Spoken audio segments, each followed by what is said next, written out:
video how to cut. The first thing we're going to talk about is how to attach our design to our project. So you're going to get a piece of metal. Lots of people are going to be using the same piece of metal. Rubber cement you're going to get from me. You're going to put a thin layer of rubber cement, not a thick layer. A thin layer on the paper and a thin layer on the metal. And you need to be putting this exactly where I tell you to put it. Don't be putting it in the middle. It's going to be touching two edges, and I will tell you exactly where to put it. Okay? We're going to let these sides dry. This is what's called a dry bond adhesive, so we do want both sides to dry. So I'm going to put those off to the side while we talk about all the other stuff that we're going to be using. So I do want you to be using safety goggles because these blades will snap. And I don't want them when they snap for them to end up in your eye because that would be bad. So you do want to have safety goggles on when you're using these. This is our blade. They're very, very thin. This is our saw, the saw you get from me. And this is the bench that we're going to be using to cut on. To set up the bench, I'm going to put it right on the edge of the table, and you're going to get a C-clamp. These things are all in the student supplies, and we're going to clamp it down onto the table.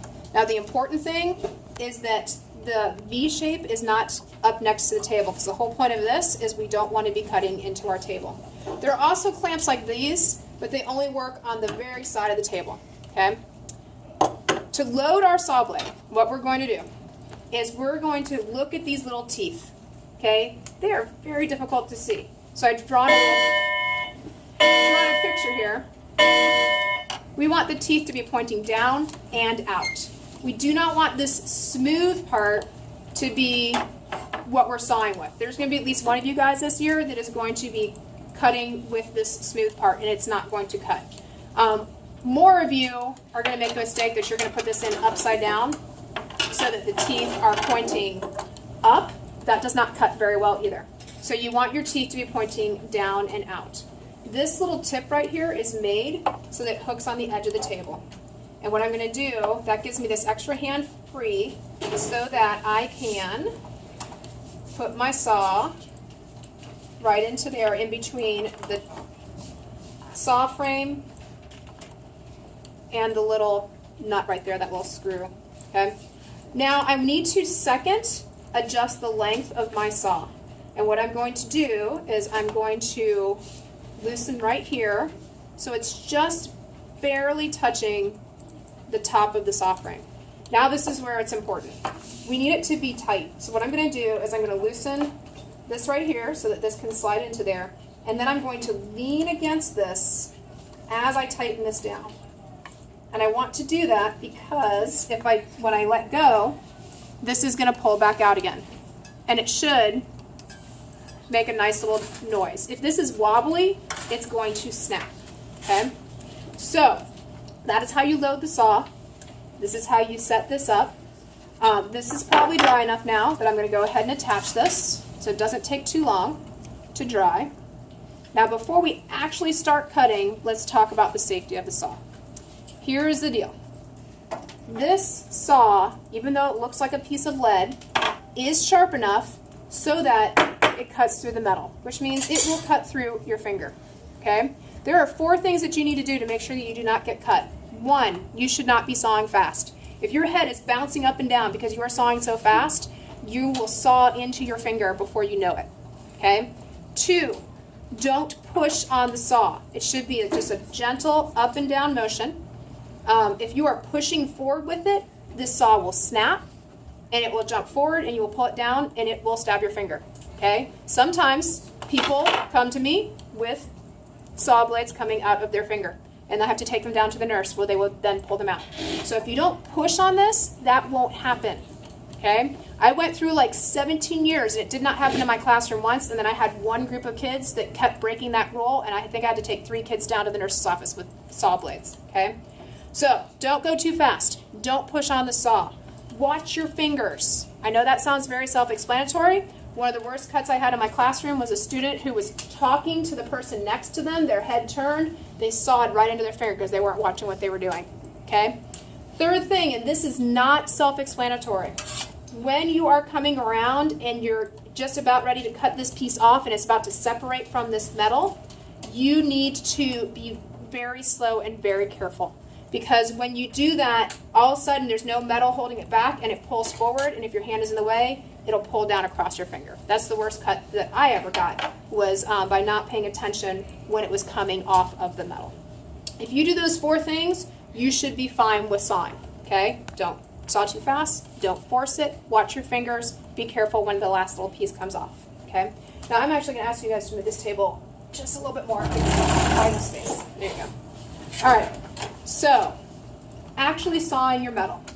What we're going to do is, to get started, you are going to, on an angle, go up just a couple of times. When you're holding this, you do want to hold it with your thumb over the top, because we do have old saw frames and these handles are sometimes loose, and if you just hold it like this, the handle might pull off entirely. Okay, so thumb over the saw, and I have a little bit of a groove going now.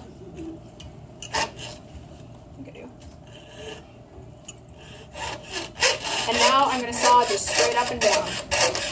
Okay? And it's just like that. Up, down, up, down. If you can't say up, down, you're sawing too fast. Now I have to make a turn because I've gotten to my paper. I'm going to saw straight up and down.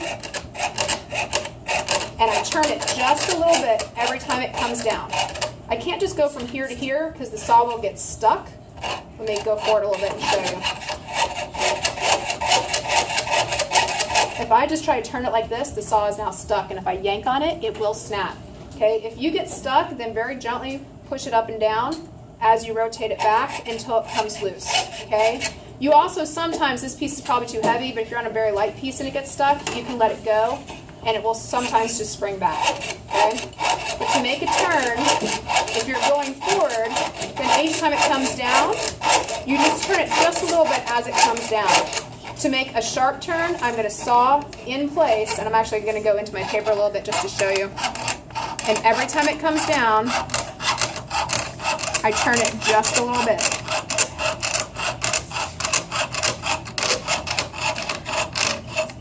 Until eventually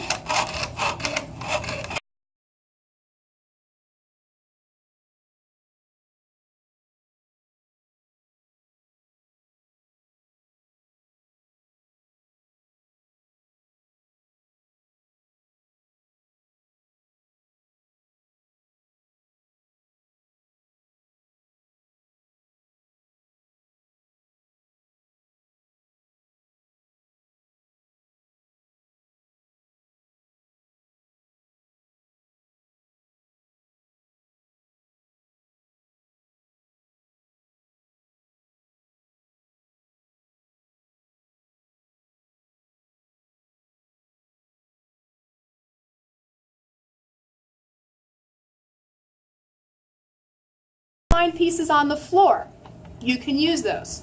So some people will saw their whole thing on 1 or 2 saw blades, and then every saw blade that you hand back into me unused, you get extra credit points. So I'm going to strongly suggest, especially if you're in a later class and they haven't swept, that you look for the pieces that are on the floor that people were too lazy to pick up. But more importantly, your own pieces, make sure that you're saving the broken pieces and that you're using the broken pieces. Okay? So you can adjust the saw so that you can be using those broken pieces. You should be putting your number, your class number on here so that I know whose this is, because other people's projects are going to go on here because we're going to share this as we are cutting them out.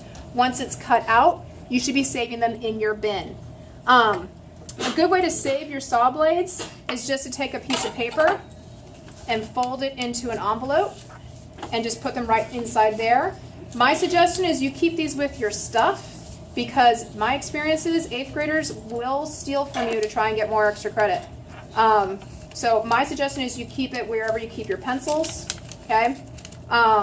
If you have this out in a class, this has only happened once, where I had a student who, even though they didn't have the saw, they were trying to saw the table with this in an English class. You will not do this assignment. I will take this away from you, and you will do something else instead. Okay? There is no reason whatsoever for you to have this out in any other class. Finally, you should be cutting on the paper. I know that learning how to make a turn is hard, but I do not want you to make what's called a relief cut. which is if, let's say, you were right here and you didn't know how to make this turn, so you cut to here, and instead of going around like this, you cut like this and cut this piece off. Do not make relief cuts. Learn how to make a turn. First of all, it's a total waste of time to cut from here to here. And it's a waste of metal. This is one of the most expensive projects we do. I don't want you to waste the metal. So learn how to make the turn, learn how to get all the way around. Sometimes you do have to start from the other side because this is big enough that you get caught when you're trying to make a turn. So you might have to start from the other side, and that's fine. But I don't want to see you cutting across pieces of metal to get to your project. Okay? That should be it. At the end of the day, put your goggles back away. These things go into the drawer. This you need to bring to me so these things are finger tight. It shouldn't be that when I shake it, it sounds like a maraca, because what ends up happening is these pieces all get lost and then we can't use the saws anymore. So bring it to me finger tight so that when I shake it, it doesn't rattle, and you can get this back from me the next day.